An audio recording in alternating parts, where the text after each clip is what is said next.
आता पाहूया मीन रास.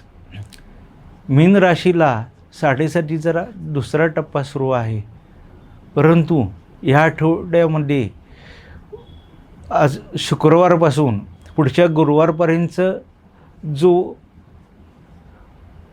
भाग आहे तो तुमच्यासाठी अतिशय चांगला, पैसे देणारा, लाभ देणारा आणि वेगवान असा असणार आहे. पहिल्या 2 दिवसामध्येच तुमची पैशाची कमी होण्याचे संकेत जास्त आहेत. त्या दिवशी तुम्ही मोठ्या प्रमाणात कामं करून घ्यावीत.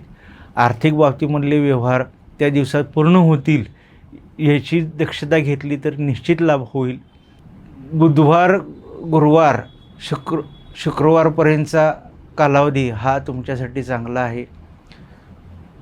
सोमवार आणि मंगळवार हे 2 दिवस तुमच्यासाठी अतिशय वेगवान आहेत आणि त्या दिवशीसुद्धा तुमच्या महत्त्वाच्या गोष्टी हे पूर्ण होणार आहेत.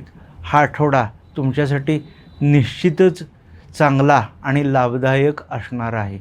मुलांच्या बाबतीमधले काही गोष्टी असतील, प्रश्न असतील तर ते तुम्ही सोडवण्यासाठी प्रयत्न करावेत. प्रॉपर्टीच्या बाबतीमध्ये काही जर का वाद असतील किंवा काही कामे पेंडिंग असेल तर ती निश्चित पूर्ण होतील. त्या दृष्टिकोनातून प्रयत्न करण्यास काही हरकत नाही.